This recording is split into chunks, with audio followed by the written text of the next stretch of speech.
Hare Krishna, Hare Krishna, Krishna Krishna, Hare Hare, Hare Rama, Rama Rama, Hare Hare. Hare Krishna. So today we are reading from Srila Prabhupada's books Elevation to Krishna Consciousness, Chapter 2, Hard Struggle for Happiness, given by His Divine Grace A.C. Bhaktivedanta Swami Prabhupada. Prabhupada starts this chapter explaining about the Supreme Lord and living entities. In the revealed scriptures, the Supreme Lord is described as Satchidananda Vigraha, Brahma Samhita 5.1. Sat means eternal, Chit means fully cognizant, and Ananda means joyful, and Vigraha means that he is a person. Thus, the Lord or the Supreme Godhead, who is one without a second, is a fully cognizant and eternally joyful personality with a full sense of his identity. No one is equal to him or greater than him. This is a concise description of the Supreme Lord. The living entities, jivas, are minute samples of the Supreme Lord, and being so, they therefore find in their activities the desire for eternal existence, for complete knowledge, and for happiness. These desires are evident in human society and in the upper planetary systems Svargaloka, Janaloka, Tapoloka, Maharloka, Brahmaloka, etc. The living entities enjoy a longer duration of life, an increased amount of knowledge, and generally more blissful existence. But even in the highest planet in this material world, where the duration of life and standard of enjoyment are thousands and thousands of times greater than those on earth, there is still old age, disease, and death. Consequently, the level of enjoyment is insignificant in comparison to the eternal bliss enjoyed in the company of the Supreme Lord. Loving service to the Supreme Lord is different relationships makes even the enjoyment of impersonal Brahman as insignificant as a drop of water in comparison to the ocean. The illusory pursuits of material happiness. Every living being desires the topmost level of enjoyment in this material world, and yet everyone is unhappy here. This unhappiness is present on all the higher planets despite a longer lifespan, higher standards of enjoyment and comfort. That is due to the law of material nature. We can increase the duration of life and standard to the highest capacity, and yet, by the law of material nature, we will be unhappy. The reason for this is that the quality of happiness which is suitable for our constitution is different from the happiness which is derived from the material activities. The living entity is a minute particle of the superior spiritual energy of the Lord, which is Satchidananda Vigraha, Brahma Samhita 5.1, and therefore he has the necessary propensity for joy, which is spiritual in quality. Unfortunately for him, he is trying vainly to attain his enjoyment from the foreign atmosphere of material nature. A fish that is taken out of the water cannot be happy by any arrangement on the land. He must be supplied with water. In the same way, the minute Sachidanand, the living entity, cannot be really happy through any amount of planning conceived by his illusioned brain in this material universe. He must therefore be given a different type of happiness which is spiritual in essence. Our ambition should be aimed at enjoying spiritual bliss and not this temporary happiness. Some philosophers claim that spiritual bliss is attained by negating material happiness and material existence. Theoretical negation of material activities, as propounded by Sripad Shankaracharya, may be effective for an insignificant section of mankind. But the best and surest way for everyone to attain spiritual bliss was propounded by Lord Sri Chaitanya Mahaprabhu by means of devotional activities. These devotional activities can change the very pace of material nature. Hankering after material happiness is called lust, and lusty activities are sure to meet with frustration in the long run. The body of a snake is very cool, but if a man, wanting to enjoy this coolness, garlands himself with a venomous snake, he will surely be killed by the snake's venomous bite. The material senses are compared to snakes. Indulgence in material happiness will surely kill our spiritual identity. Therefore, a sane man should be ambitious to find the real source of happiness. In order to find this source, however, we need some knowledge of what that happiness is. The illusion of material science.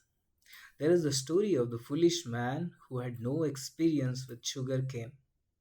When he asked his friend about the characteristics of sugar cane, he was imperfectly informed that sugar cane resembles the shape of a bamboo stick.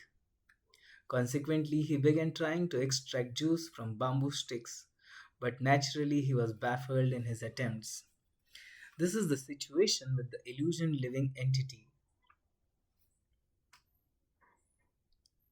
who, in his research for eternal happiness, tries to extract happiness from this material world, which is not only full of miseries but also transient and flickering. In the Bhagavad Gita, chapter 8, Shloka 16, the material world is described as being full of miseries.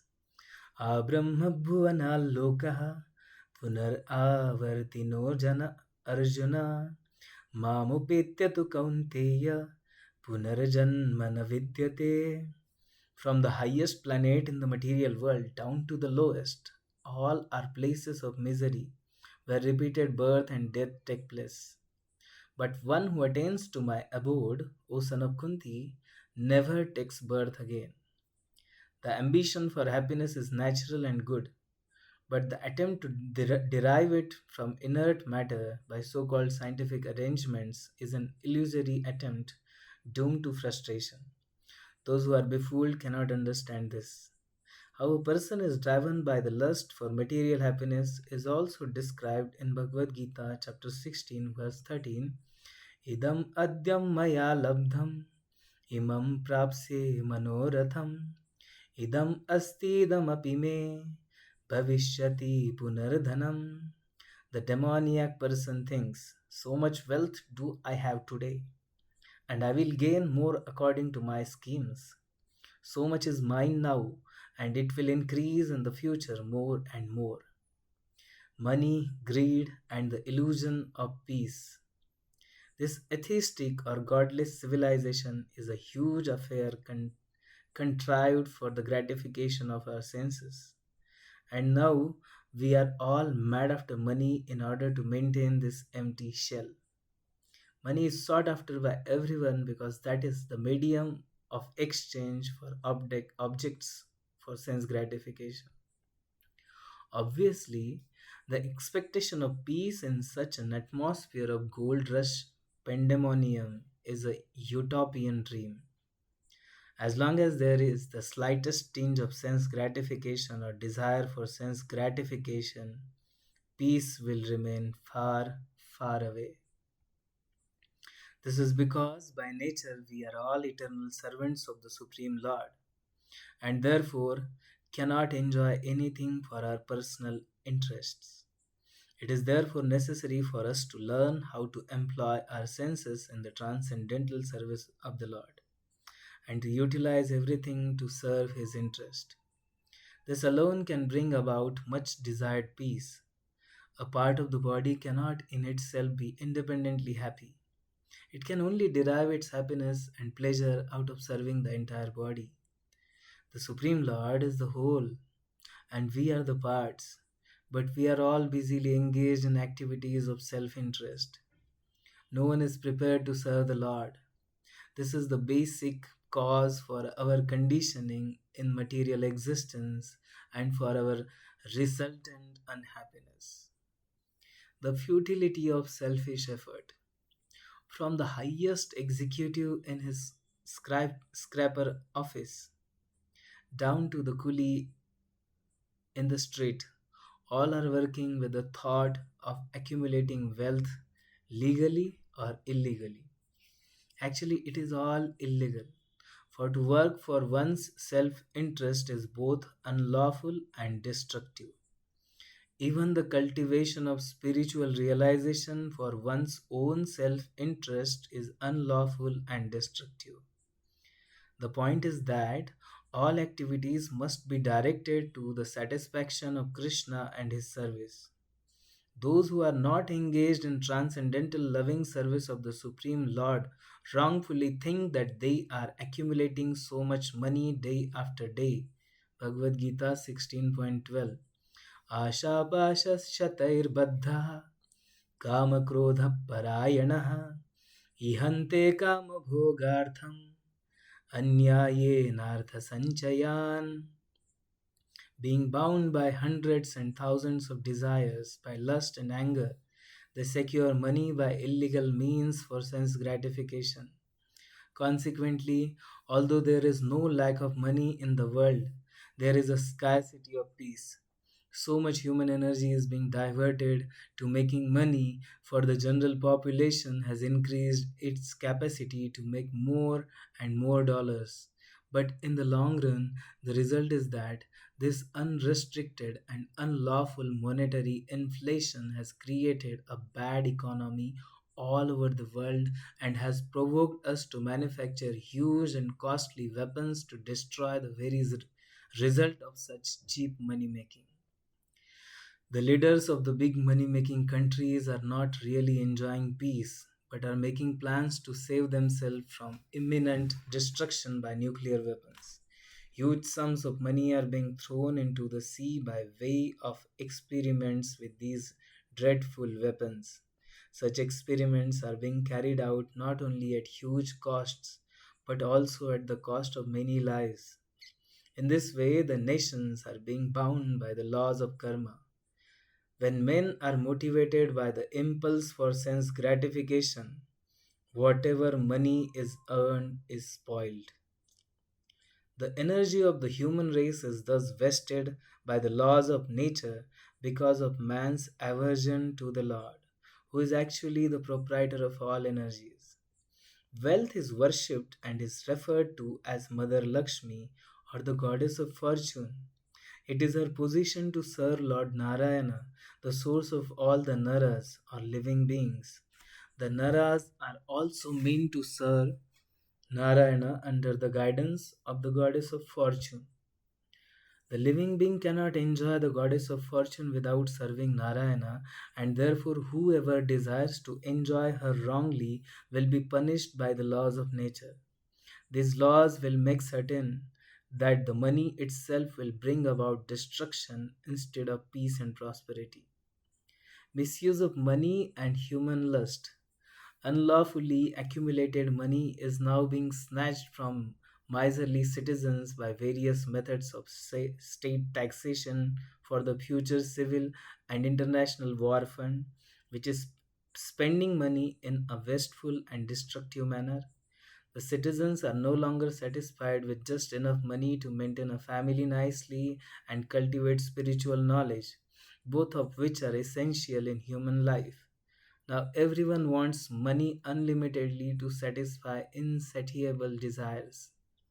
In proportion to the people's unlawful desires, their accumulated money is taken away by the agents of illusory energy in the shape of medical practitioners, lawyers, tax collectors, scientists, societies, constitutions, so called holy men, famines, earthquakes, and many similar calamities. One miser who hesitated to purchase a copy of Back to Godhead spent $2,000 for a week's supply of medicine and then died. Another man who refused to spend a cent for the service of the Lord wasted thousands of dollars in a legal suit between the members of his home. There are innumerable similar instances occasioned by the dictation of illusory nature. Indeed, that is the law of nature. If money is not devoted to the service of the Lord, it must be spent as spoiled energy in the form of legal problems or diseases. Foolish people do not have the eyes to see such facts. Therefore, the laws of Supreme Lord befool them. The laws of nature do not allow us to accept more money than is required for proper maintenance.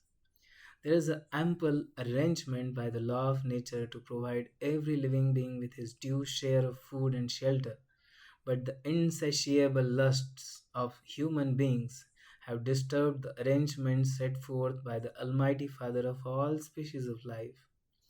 By the arrangement of the Supreme Lord, there is an ocean of salt, because salt is so necessary for the living being. God has in the same manner arranged for sufficient air and light, which are also essential. Anyone can collect any amount of salt from the natural storehouse, but constitutionally we cannot take more salt than what we need. If we take more salt, we spoil the broth, and if we take less salt, our food becomes tasteless. On the other hand, if we take only what we require, our food is tasty and we are healthy. Presently, there is a great deal of concern over the fact that our natural resources are becoming polluted and exhausted. Actually, there is ample supply, but due to misuse and greed, everything is being spoiled.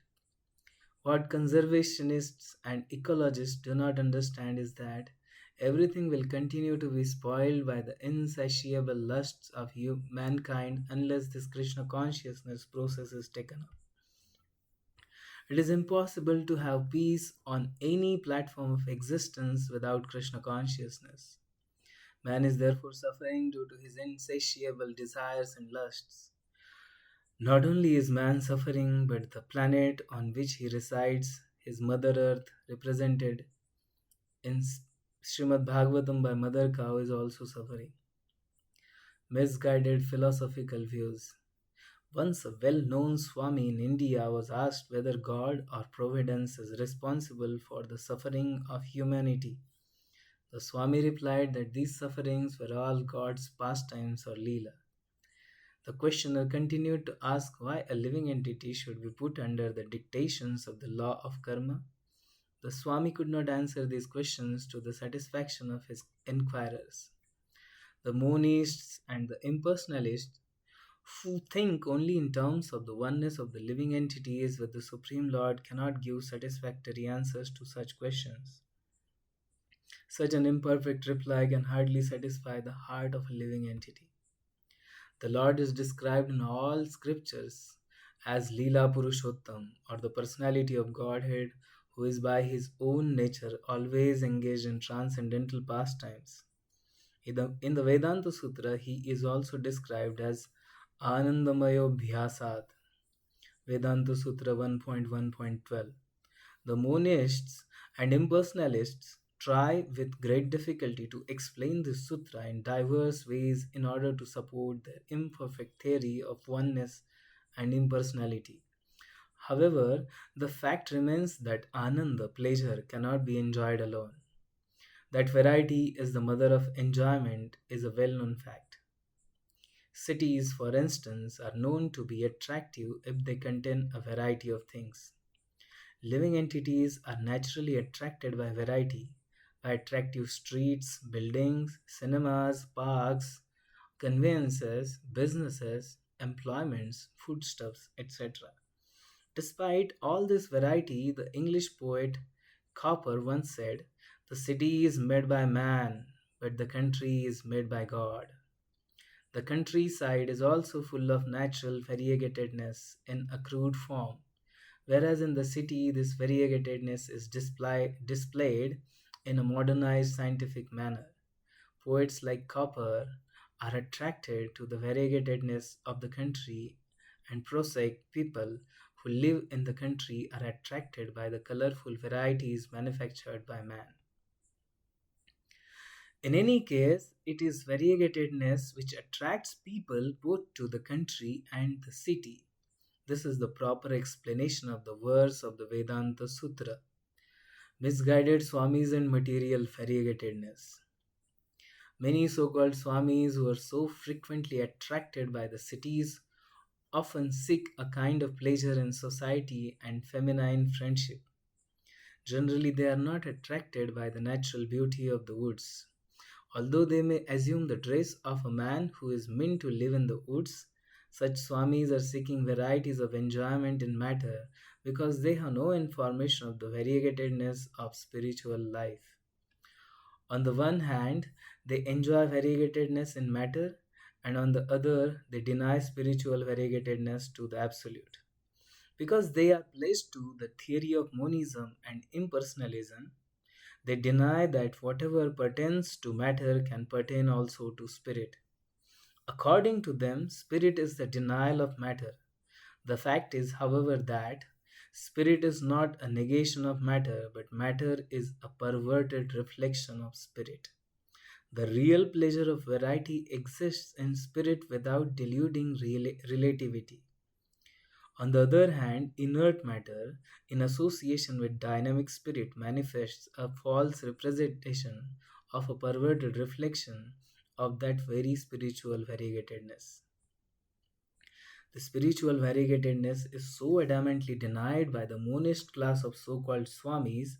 As stated before, the Supreme Lord is Satchid Ananda Vigraha, Brahma Samhita 5.1, joyful by nature, and therefore he expands himself by his different energies, parts, and differentiated and plenary portions. The Supreme Lord is the absolute truth, and he is one without a second. But he also includes his diverse energies, parts, and plenary portions which are simultaneously one with and different from him. Because he is joyful by nature, he expands himself in diverse ways, and the activities of these expansions are called his transcendental pastimes or his Leela. These pastimes, however, are not blind and inert. They exhibit full sense, independence, and freedom of action and reaction. The complexities of the actions and the reactions of the diverse energies of the Absolute Truth constitute the subject matter of a vast science called the Transcendental Science of God. The Bhagavad Gita is the ABC or primary book of knowledge for students interested in that science. Every intelligent human being should become interested in this transcendental science. Indeed, according to the opinion of the sages, human life is only meant for learning this science. The opening words of the Vedanta Sutra proclaim, "Now is the time to inquire about Brahman." Misery in human and animal life. Human life by nature is full of suffering, and lower life forms are even more miserable. Any sane man without properly discriminating senses can understand that life in the material world is full of miseries and that no one is free from the actions and reactions of such miseries. This is not a pessimistic view of life, but an actual fact which we should not be blind to. The miseries of life are divided into three categories, namely miseries arising from the body and mind, miseries arising from other living entities, and miseries arising due to the natural calamities. A sane man must look to eliminate these miseries and thereby become happy in life. We are all trying to achieve peace and freedom from these miseries, at least unconsciously, and in the higher intellectual circles, there are attempts to get rid of these miseries by ingenious plans and designs. But the power that baffles all the plans and designs of even the most intelligent person is the power of Maya Devi, or the illusory energy, the law of karma, or the result of all actions and reactions in the material world is controlled by this all powerful illusory energy. The activities of this energy function according to principles and regulations, and they act consciously under the direction of the Supreme Lord. Everything is done by nature in full consciousness. Nothing is blind or accidental. This material energy is also called Durga, which indicates that it is a force which is very difficult to surpass. No one can surpass the laws of Durga by any amount of childish plans. To get rid of the sufferings of humanity is simultaneously a very difficult and also a very easy affair. As long as the conditioned souls, who are themselves bound up by the laws of nature, manufacture plans to get rid of the three miseries, there will be no solution. The only effective solutions are those mentioned in the Bhagavad Gita, and we have to adopt them in our practical lives for our own benefit. The three miseries of material nature are not found in the pastimes of the Supreme Lord. As mentioned before, he is eternally joyful, and his transcendental pastimes are not different from him. Because he is the absolute truth, his name, fame, form, qualities, and pastimes are all identical with him. His pastimes, therefore, cannot be equated with the sufferings of humanity as the so called Swami contends. The pastimes of the Supreme Lord are transcendental to the actual miseries and sufferings of human beings. The sufferings of humanity are caused by the misuse of the discriminative power or the little independence which is given to individual souls. The fraudulent swamis or mental speculators, in order to remain consistent with the theory of monism, must pass off the miseries of mankind as the pastimes of God. But actually, these miseries are only the enforced punishments of Maya Devi inflicted upon the misguided conditioned souls. As living entities, we are part and parcel of the Supreme Lord. Indeed, we actually belong to His superior energy.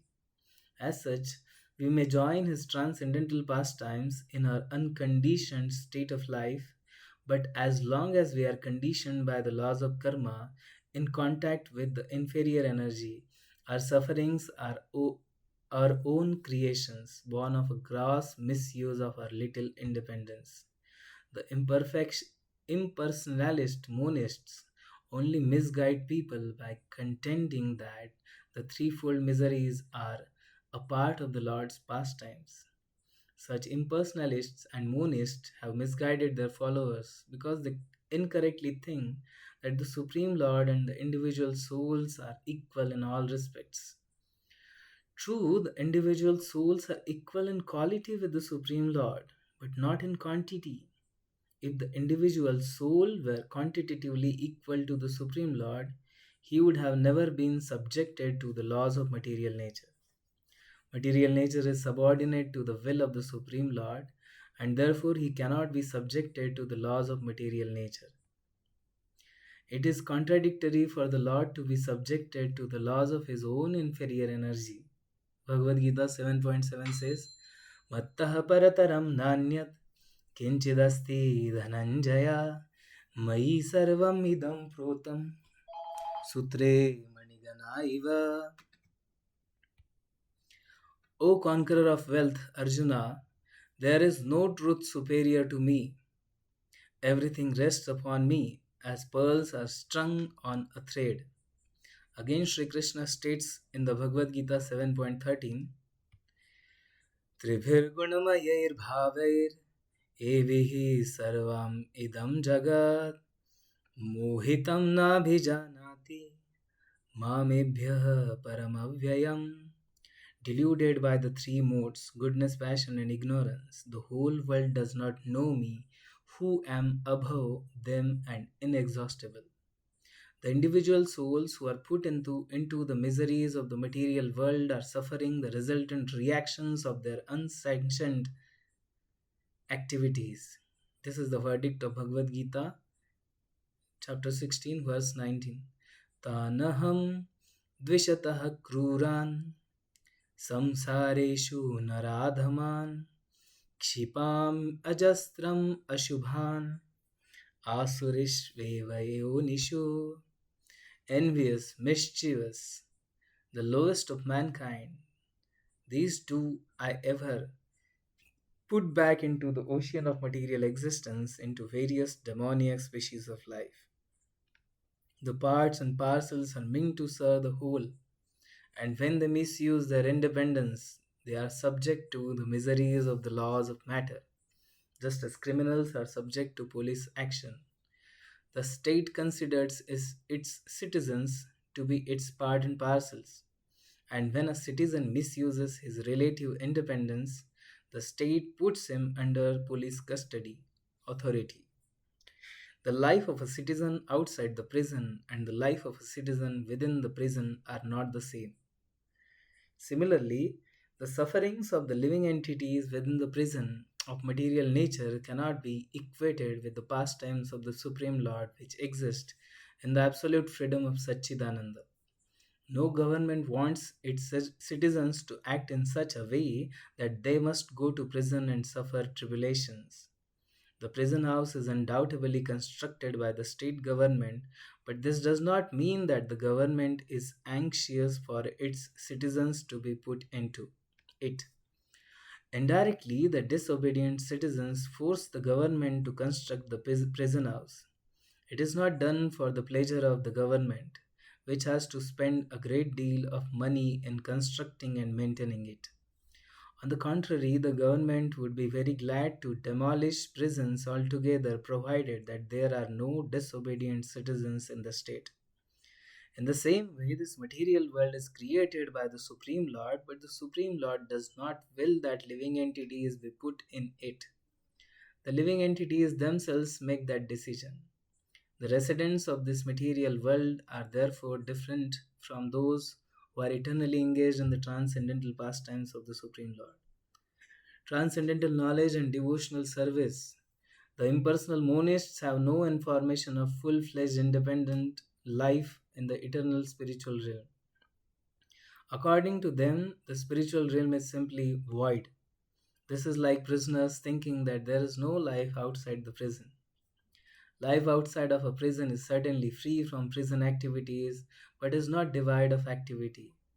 The soul is by nature eternally active, but the impersonalists try to negate the activities of the soul in the spiritual realm. Thus, they misunderstand the miseries of prison life to be the pastimes of the Supreme Lord. This is due to their poor fund of knowledge. The Supreme Lord never creates the actions and reactions of an individual soul. In the Bhagavad Gita, chapter 5, text 14 and 15, this matter is clearly defined in the following way. न कर्तत्वं न कर्माणि लोकस्य सृजति प्रभुः न कर्मफलसंयोगं स्वभावस्तु प्रवर्तते नादत्ते कस्यचित् पापं न चैव सुकृतं विभुः अज्ञाने नावृतं ज्ञानं तेन मुह्यन्ति जन्तवः. The embodied spirit, master of the city of his body, does not create activities, nor does he induce people to act, nor does he create the fruits of action. All this is enacted by the modes of material nature. Nor does the Supreme Spirit assumes anyone's sinful or pious activities. Embodied beings, however, are bewildered because of the ignorance which covers their real knowledge. It is clear from these passages that the sufferings of humanity are not to be equated with the pastimes of the Supreme Lord, nor is the Supreme Being responsible for them. The Lord is never responsible for anyone's vices or virtues. By vicious actions, we are put into more and more distressful conditions, whereas by pious actions, we place ourselves on the path of happiness. Thus, man is the architect of his own material distresses or happiness. The Lord does not want the living entity to become entangled in the reactions of activities, be they good or bad. He simply wants everyone to go back home, back to Godhead. As long as we are not awakened to our pure eternal relation with God, we are certainly bewildered in our actions. Our actions in respect to right and wrong are all performed on the platform of ignorance. We must rise to the platform of pure knowledge, which is the pure realization that we are the eternal servitors of the Supreme Lord and enjoyers of His transcendental pastimes. The Supreme Lord is the master enjoyer of those pastimes, and we are the servitor enjoyers. Transcendental knowledge is only attainable by transcendental devotional service, as described in the Bhagavad Gita 10.10. Tesham satata yuktanam bhajatam pritipurvakam dadami buddhi yogam tam yena mam upayanti te. To those who are constantly devoted and worship me with love, I give the understanding by which they can come to me. By rendering such devotional service only, and not by merely acquiring a bulk of discriminative knowledge, can we know the Supreme Lord as He is. When we know the Supreme Personality of Godhead in reality, we can then enter into His pastimes. That is the verdict of all revealed scriptures. So, Srila Prabhupada, to summarize the chapter, Srila Prabhupada says that the ambition for happiness, the understanding of material miseries, and the cultivation of Krishna consciousness through loving devotional service together form the pathway to true eternal bliss. Thank you very much. Hare Krishna. Please like, share, and subscribe to our channel if you like our endeavor in serving and spreading the voice of Srila Prabhupada in the form of his divine lectures, in the form of his books, which are his voice, which are his words only. So we are trying to deliver it to you so that you will get benefited and we also get benefited by our insignificant service at the lotus feet of His Divine Grace, Srila Prabhupada. Hare Krishna.